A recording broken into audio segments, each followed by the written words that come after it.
King Laurin of Tyrol. The meeting of Laurin and the heroes. It shone in the forest like the brilliant sun, its stones gleaming like the pure light of day.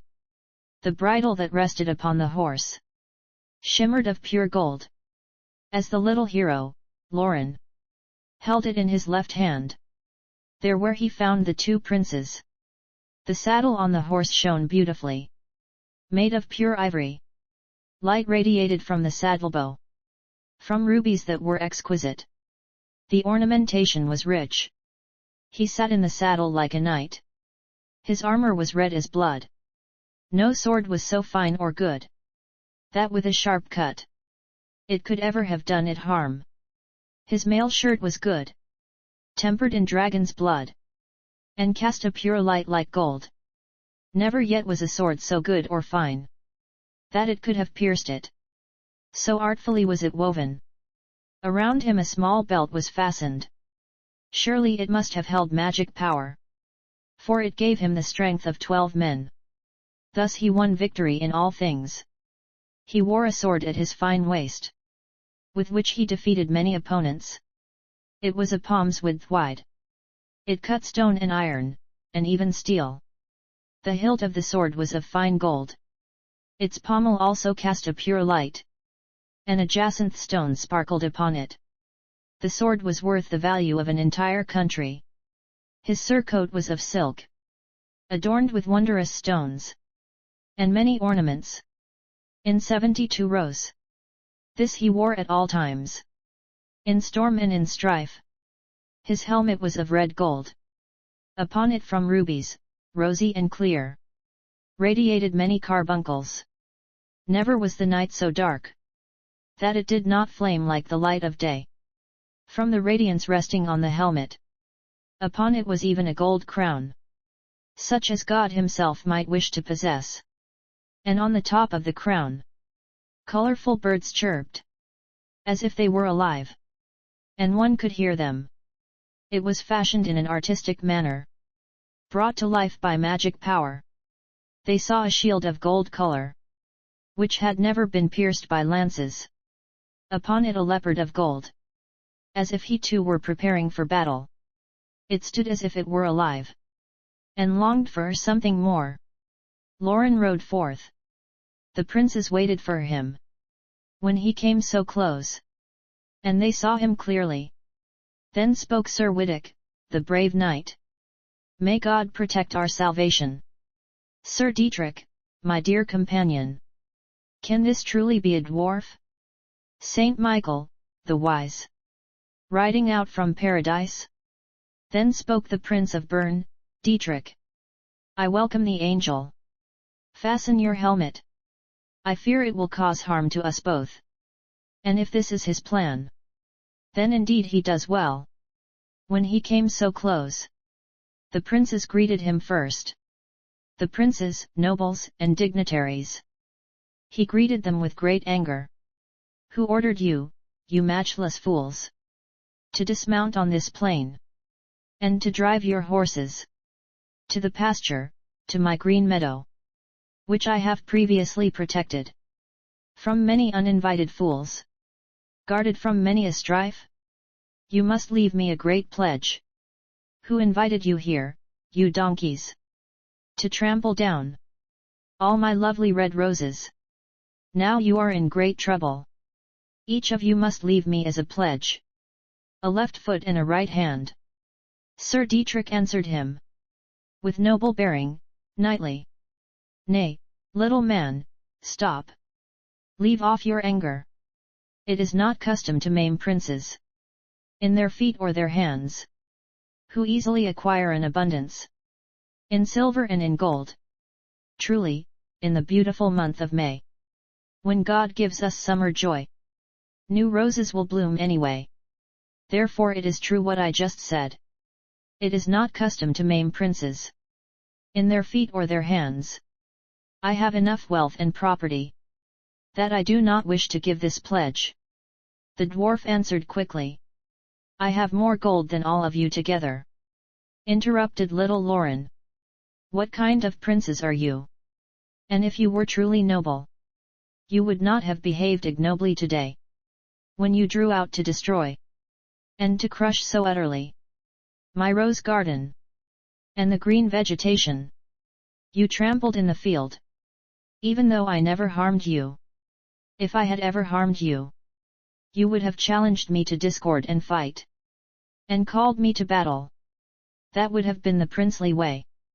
Then spoke the descendant of Violante. Sir Wittick, strong and brave. Did you hear, you matchless lords? And never again do that. That you, glorious kings, willingly listen to such mockery. The little one is so reckless and foolish, and treats us with such arrogance. In his great pride. If it would please you, my lord, I would grab him by one of his feet, and throw him against the rock. Then spoke the Prince of Bern. God often performs miracles. Who knows, whether on this little man, the Creator has not worked a miracle. For if he were not aware of his manly strength, he would not have spoken to us with such insolent spirit. And thus Sir Dietrich continued. If I must tell the truth, the world does not reward anyone better than him who dedicates himself to the glory of God, in justice and at all times, with loyalty and honor. Now follow my counsel. Here on this green meadow, be brave, but not too much. He who wishes to stand as a true man should quietly listen to everything, as if he did not hear it at all. That which disturbs his soul, until real necessity touches him. Then he can show what he is capable of. Thus remains free from shame every lord in his country. The speech inflamed Wittick's anger. He rebuked the noble prince. Whoever says that you are brave men, lies to you and to others too. If he calls you warriors, how can you be so timid? If you are already afraid of the little one, who stands there before the stone, you think you will never escape from him. Even though he slips between our hands, I alone would be a match for him. Unless only the good God knows. He rides like a hero.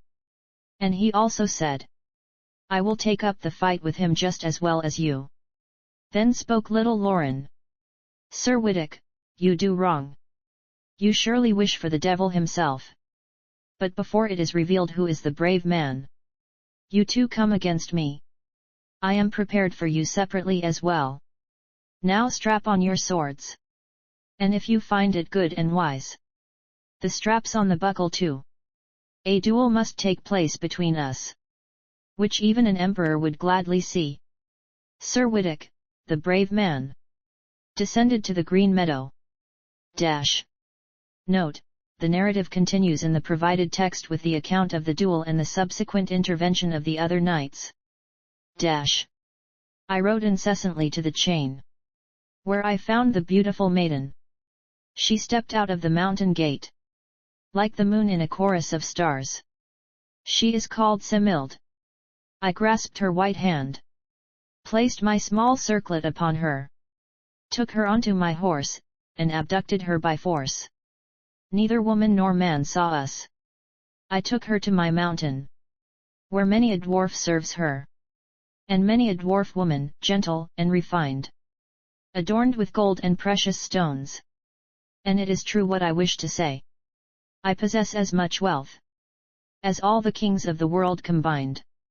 This all is at her disposal. And the little one spoke thus. With wood and stones, I could pay for the entire land.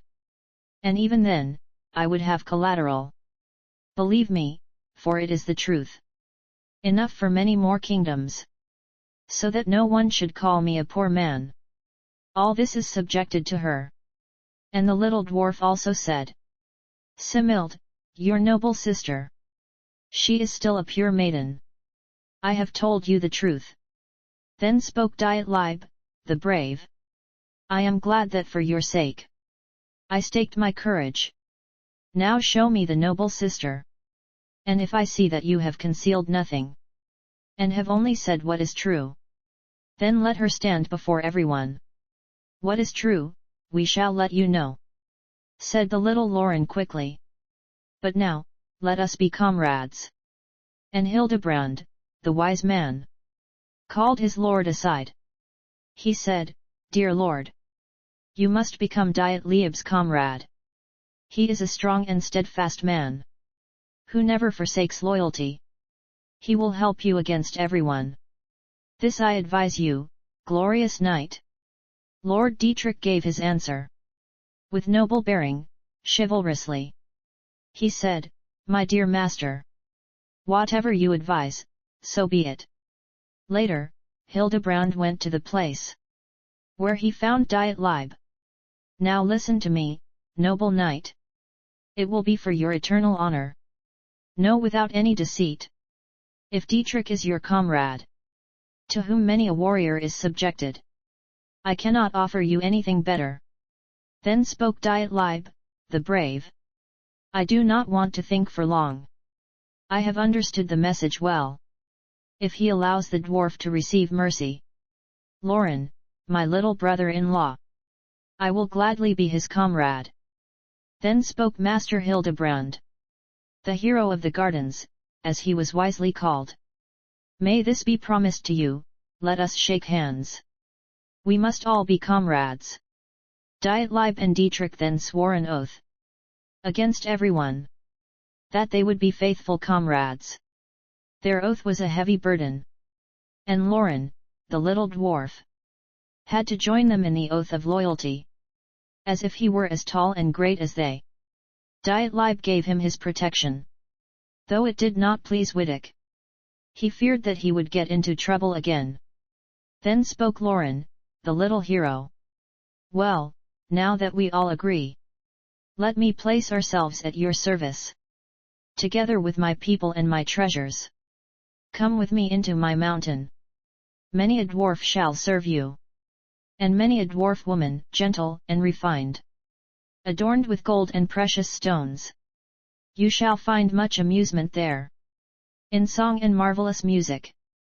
Believe what I say. You may also see much splendor there. I do not exaggerate what I say. A year passes there like a day. You need not despair because of it. I could hardly tell you. Know this without any deceit. How much joy is in the mountain. All this will be at your service, indeed, if you grant me your trust. Summary of the narrative continuation. The story proceeds with King Laurin welcoming Dietrich von Bern and his companions into his mountain realm. Laurin assures his guests that they will come to no harm and have no need to worry. The company of guests is left awestruck by the treasures, the shimmering gold, and the precious stones. At the banquet, the finest wines and dishes await them, while musicians, singers, and poets recounting tales of heroes provide the entertainment. Then, Kunhild, the queen, appears accompanied by the dwarf maidens. Kunhild arrives in elegant, costly robes and a radiant crown. She greets Dietrich affectionately and acknowledges his famous courage, noting that Dietrich has never committed a base act. A poignant meeting takes place between Dietrich and his sister, Kunhild. Kunhild embraces and kisses her brother, tearfully complaining of her miserable fate among the strangers and expressing how much she longs to return to the world of Christians. Dietrich promises his sister that he will rescue her from the world of the dwarves, even if it costs him his life. Following this, King Laurin invites the guests to the table, where the festivities continue after the lavish feast. In the background, however, Laurin worries about his ruined garden and the slights he has suffered. He turns to his wife, Kunhild, for advice. The queen counsels him not to engage in further fighting and to make peace. Laurin, however, weaves a cunning plan. He puts a magic ring on his finger that grants him the strength of 12 men. He attempts to convince his brother-in-law, Dietrich, to abandon his companions and join him, offering half his kingdom in return. Dietrich remains loyal to his companions and rejects the offer. At the end of the story, Laurin, harboring evil intentions, locks Dietrich in a separate chamber and returns to the other guests, whom he offers a drugged drink to intoxicate them. The heroes, Dietrich and his men, were lured into a trap by the dwarf king Laurin and cast into a dark dungeon. The prisoners languished in great misery, possessing neither weapons nor armor, as everything had been taken from them. King Dietrich flew into a rage, hot breath erupted from his mouth, which melted even the iron shackles, allowing him to escape. Later, Queen Kunild, Dietrich's sister, helped the heroes. She gave Dietrich a magic ring that made the dwarfs, who had been invisible until then, visible. In the battle, Dietrich cut the ring from Laurin's hand, causing the dwarf king to lose his magic power and suffer defeat. At the sound of a horn, the dwarfs called upon allied giants to take up arms. 5 huge giants arrived at the mountain to help the dwarfs. It was then that Wittek and Wolfheart joined the fight, having also been provided with magic rings by Kunild so they could see the enemy. A bloody battle ensued between the knights and the giants. The knights' swords, including the famous Miming, showed no mercy. The giants fell, and King Laurin was taken captive. The heroes seized the dwarfs' treasures and gold, then returned home in triumph. Dietrich and his companions set off for home, and the story concludes with the heroes' glorious return. The capture, conversion, and baptism of Laurin, the dwarf king. After Laurin, the dwarf king, saw that his people had fallen and the heroes, Dietrich and his companions, had defeated them, he approached Dietrich in bitter grief. He begged him to spare the lives of his people and offered his service. Dietrich was initially angry because Laurin had broken his fealty, but Kunild, Dietrich's sister, the beautiful maiden, intervened and asked for mercy for the dwarf. Eventually, on the advice of Hildebrand and Dietrich, Dietrich softened. He spared the lives of the dwarfs but ordered that Laurin become his prisoner and his people serve him. Laurin's conversion. Laurin lived in captivity for a long time and had to endure much mockery from the soldiers. Finally, he realized that the power of the Christian God was greater than his own and decided to convert. He approached Hildebrand, who mediated with Dietrich. Dietrich received the request with joy and ordered Laurin's baptism. After the ceremony, Dietrich adopted the dwarf as his foster brother, they swore an oath of loyalty to each other, and Laurin converted permanently to the Christian faith and the community of heroes. Main characters and concepts mentioned in the text. Dietrich von Bern, the most significant figure of the medieval German heroic cycle, his historical basis is Theodoric the Great, though the legend adopted much from Germanic mythological heroes. Bern is the modern name, Verona. Laurin, or Laurin the dwarf king who lives in the depths of the mountains, guards treasures, and is a master smith. His name likely derives from Laurer, Lurkersli. Hildebrand, Dietrich's wise advisor and weapons master, one of the most ancient figures of Germanic legends, famous from the Hildebrand Slede. Kunild, Dietrich's sister, who saves Laurin from total destruction with her merciful heart. Rosengarten, Rose Garden, the central location of the legend. Traditionally, it is placed either around Mähren or in a group of the South Tyrolean Dolomites, which is still called Rosengarten today. Notes: the Rose Garden as a Tyrolean location. This text is a collection of philological commentaries attached to a medieval German epic, Laurin, or the Little Rosengarten. The Dolomites and the Rose Garden. Introduction. The text describes the pink evening glow of the Dolomite peaks, which evokes the world of legend. The Rosengarten mountain group is one of the most beautiful in the Tyrolean mountains. 2 rose gardens exist, one at Sozern and one at Mähren, and it is difficult to determine which was truly the garden of the dwarf king Laurin. Short historical literary background. Laurin is a 13th century Middle High German heroic epic belonging to the Dietrich cycle. Its main theme is the clash between the dwarf king, Laurin, and the famous hero, Dietrich von Bern. The text bears the marks of Key concepts from the text. Laurin, the dwarf king who lives inside the mountain. Dietrich, Herr Dietrich, the central hero of the story, the legendary figure, Dietrich von Bern. Kunild, the queen, Dietrich's sister, who fulfills the role of a helper. Miming, the name of a legendary sword with which the knights fight. Magic items, the ring and the belt that make the invisible dwarfs visible. Mythological and literary background. The Dwarf King. The text frequently refers to parallels between the Laurin epic, the Nibelungenlied, and the Siegfried-Lied. Motifs. The Rose Garden appears in several works, e.g., Kriemhild's Rose Garden in Worms, which is not, however, as valuable as Laurin's, which is adorned with gold and precious stones. Carfuncle, garnet ruby in medieval literature, a fairy tale red gemstone that glows even in the dark, often adorning the helmets or crowns of heroes. Tarncape, cloak of invisibility, an item known from Germanic mythology that makes the wearer invisible. Historical references.